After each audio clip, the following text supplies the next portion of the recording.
Hello friends, welcome to nut cracker medical. और जो आज हम पढ़ने वाले हैं वो है sinus, fistula and erysipelas. So let's start from sinus. Sinus क्या होता है? एक blind track line granulation tissue होता है जो एक एपिथेलियल के सरफेस पे हो सराउंडिंग टिश्यूज़ के साथ। ठीक है, इसके कॉजेज़ क्या क्या होते हैं? इसके कॉजेज़ होते हैं कंजेनाइटल एंड एक्वायर्ड। तो जो कंजेनाइटल होता है उसमें आता है पेरीऑरिकुलर साइनस, एक्वायर्ड में आता है actinomycosis, tuberculosis, pilonidal sinus, chronic osteomyelitis and median mental sinus. Now let's move towards fistula. Fistula क्या होता है? जब कोई दो चीज़ों के बीच में एक एबनॉर्मल कम्युनिकेशन हो, मीन्स या तो बिटवीन अ ल्यूमेन और अ विस्कस और बिटवीन टू विस्कस सरफेसेस, है ना। इसके कॉजेज क्या क्या हैं जैसे देखेंगे, कंजेनाइटल एंड एक्वायर्ड। तो जो कंजेनाइटल में पहला आता है वो है branchial fistula, tracheo oesophageal fistula, congenital AV fistula, umbilical fistula, जिसे पेटेंट विटेलो इंटेस्टिनल डक्ट भी कहा जाता है। ठीक है, एक्वायर्ड में क्या आता है? ट्रॉमेटिक हो या किसी की वजह से, मतलब कोई चीज़ हुई है, ट्रॉमा हुआ है, that cause the abnormal communication between two surfaces, है ना। फर्स्ट है surgery, following surgery which is like intestinal फिस्टुलास, जहाँ पे बिलियरी, पैनक्रियाटिक या फीकल एरिया के अंदर कोई एबनॉर्मल कम्युनिकेशन हो जाए, या फिर इंस्ट्रूमेंटल डिलीवरी या फिर डिफ़िकल्ट लेबर के टाइम पे हो जाए, जिसमें vesico vaginal fistula, recto vaginal fistula, uretero vaginal fistula add होता है। इन्फ्लामेटरी में अगर एक्वायर्ड फिस्टुलास हों तो वो कहाँ पे होंगे? इंटेस्टिनल एक्टिनोमाइकोसिस में एंड ट्यूबरकुलोसिस में। Now malignancy, when the growth of one organ penetrates into the near by organ, जिसमें रेक्टोवेसाइकल फिस्टुलास देखे जाए, जो कार्सिनोमा रेक्टम में बहुत ज़्यादा कॉमन है, एंड वेसाइको यूटराइन फिस्टुलास जो है वो यूटराइन कैंसर्स में देखे जाते हैं। Now let's move towards causes of persistence of a sinus और फिस्टुला। हाँ, बार बार या फिर लगातार साइनस और फिस्टुला होने का कारण क्या होता है?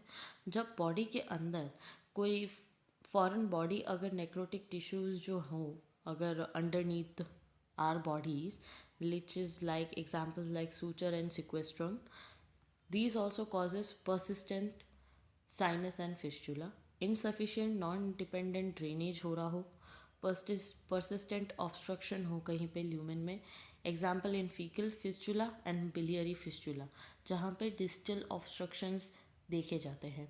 Lack of rest, persistent infections अगर प्रेजेंट हो बॉडी के अंदर, wall become lined with epithelium और endothelium, dense fibrous prevents contraction and healing. Specific infections हो अगर, tuberculosis, actinomycosis, that also causes persistent sinus and fistulas in the body. Presence of malignant disease and post eradication of it. Okay, now let's move towards clinical features of sinus and fistula. इनका जो openings है, sinus की जो openings होती हैं वहाँ से discharge होता है, इसका कोई फ्लो नहीं होता, रेस्ड एंड्यूरेटेड होंगे, एजी होंगे, एंड्यूरेटेड बेस होता है, नॉन मोबाइल होते हैं। ऑफन इनके अंदर जो स्प्राउटिंग्स है वो ग्रैनुलेशन टिश्यूज़ की होती है, और over the sinus openings bone thickening होगी ऑस्टियोमाइलाइटिस के अंदर किसी भी साइनस की, है ना। सराउंडिंग स्किन जो होगी वो एरिथमेटिस इन्फ्लामेटरी होगी। एरिथमेटिस इन्फ्लामेटरी में क्या साइंस दिखेंगे? ब्लूइश होगा थोड़ा, है ना। फिर ब्लूइश ट्यूबरकुलोसिस में भी होगा, एक्सकोरिएटेड होगा फेकल फिस्टुला, पिगमेंटेड होगा क्रॉनिक साइनसिस एंड फिस्टुलास। जो पिगमेंटेड होगा वो क्रॉनिक में देखा जाता है, एक्सकोरिएटेड मतलब बहुत ज़्यादा उभरा हुआ एंड बहुत ही हार्ड कंडीशंस में देखा जाएगा एक्सकोरिएटेड फीकल फिस्टुला। ठीक है, discharge typical of the cause will be evident, which will be obvious after applying pressure over surrounding areas. एंड्यूरेशन जो इसका फीचर है वो क्रॉनिक फिस्टुलाज में देखा जाएगा, बट एक्सेप्ट ट्यूबरकुलोसिस, है ना। Thickening of bone underneath on palpation, if sinus is adherent to bone, और इफ देर इज़ ऑस्टियोमाइलाइटिस। अगर जो बोन की थिकनिंग है वो पैल्पेशन पे अगर साइनस के नीचे फील हो रही है, then it may be the case of osteomyelitis. Enlargement होगा रीजनल लिम्फ नोड्स का इन दैट एरिया। साइनसिस जो है वो सिंगल भी हो सकते हैं एंड मल्टीपल भी हो सकते हैं। Now let's move towards investigations. Investigations में आप देख पा रहे हैं फिस्टुलोग्राम या साइनसोग्राम, जिसके अंदर अल्ट्रा फ्लूइड लिया जाता है लाइपोडल और वाटर सॉल्युबल आयोडीन डाई के अंदर, उसको चेक किया जाएगा। डिस्चार्ज होगा, वो कल्चर कराया जाएगा, उसका एएफबी भी कराएंगे, साइटोलॉजी एंड स्टेनिंग भी करनी है। बायोप्सी होगी उसकी एज से, अगर ट्यूबरकुलोसिस हो या फिर मेलिग्नेंसी के केसेस हो तो। चेस्ट एक्सरे किया जाएगा। एक्सरे का पार्ट जो है, मींस जो पार्ट है उसका एक्सरे किया जाएगा। MRI is the most reliable. ESR लिया जाएगा। सीटी स्कैन किया जाएगा। साइनसोग्राम किया जाएगा। प्रोबिंग जेंटली विथ केयर, उसको पिक करके देखा जाएगा।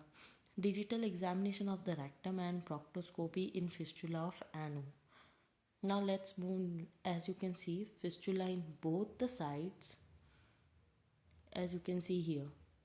ट्रीटमेंट क्या होता है? ट्रीट द कॉज, या फिर एक्सीजन करिए साइनस एंड फिस्टुला का। Always specimen should be sent for histology if excision is done. Antibiotics, anti tubercular drugs, rest and adequate drainage is to be done. Now let's move towards erysipelas.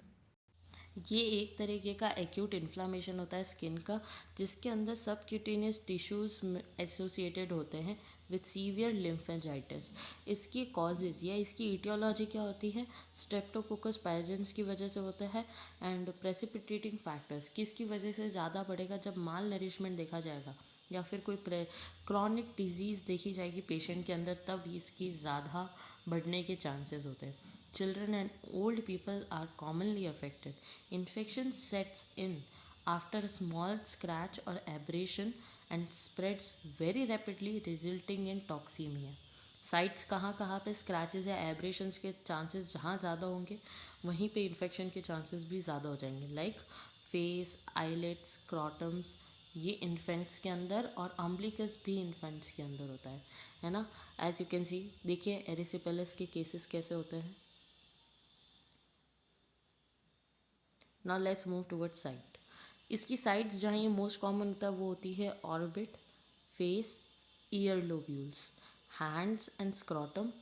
Infants के अंदर umbilicus, decubitus ulcers जो होते हैं, डिक्यूबाइटिस ulcers lower limb के अंदर देखे जाएंगे, जहाँ पे लोअर लेग्स और फीट जो है वो कॉमन साइट्स में बदलती चली जाएगी। क्लिनिकल फीचर्स में क्या होगा? टॉक्सीमिया दिखाई देगा, रैशेज़ होंगे जैसा आपने इस पिक्चर में देखा है ना, रैशेज़ दिखेंगे, और ये बहुत ही ज़्यादा फास्ट स्प्रेडिंग होते हैं। ओके, शार्प मार्जिन्स होती है इनकी। Redness becomes brown and later becomes yellow with vesicles. Discharge जो होता है वो सीरस होता है ना। एंड सेलुलाइटिस का जो डिस्चार्ज होता है वो पुरुलेंट होता है। In the face and orbit it causes severe oedema. फिर मिलियंस ईयर साइंस भी दिखाई देगा इसमें। रीजनल लिम्फ नोड्स जो होंगी वो टेंडर हो जाएगी and are usually palpable. Differential diagnosis के अंदर क्या क्या आता है इसमें? Herpes zoster, angio neurotic oedema and contact dermatitis. Now let's move towards complications. Complications क्या क्या है इसके? Septicaemia, localise cutaneous and subcutaneous gangrene, जो एक बहुत ही बड़ी प्रॉब्लम है। Abscess, pneumonia and meningitis can also be developed. Lymphoedema दिखा जाएगा कहाँ पे? फेस, आईलिड्स एंड लिम्स पे। ठीक है, जब लिम्फेटिक फाइब्रोसिस हो जाए तब। ग्लोमेरुलोनेफ्राइटिस जब रिमेटिक फीवर नहीं है तब देखा जाएगा। सेप्टिक अर्थराइटिस, नेक्रोटाइजिंग फेसाइटिस, ये कभी कभी देखे जाते हैं। ठीक है, अब ट्रीटमेंट देखते हैं। ट्रीटमेंट में एंटीबायोटिक्स दिए जाएंगे, पेनिसिलिन, क्लिंडामाइसिन, एरिथ्रोमाइसिन, रॉक्सिथ्रोमाइसिन, है ना। रिकरेंट एरिसिपेलिस जो है उसको इंजेक्शन दिया जाएगा बेंजाथिन पेनिसिलिन का, ठीक है, monthly for 2 years। Then injection दिया जाएगा क्रिस्टलाइन पेनिसिलिन का, जिसके 10 लाख यूनिट जो है वो 6 आवरली 1 mIV के साथ में फॉर 5 to 10 days दिए जाएंगे. Thank you. Please share, like, and for any other queries you can please comment me in the comment box.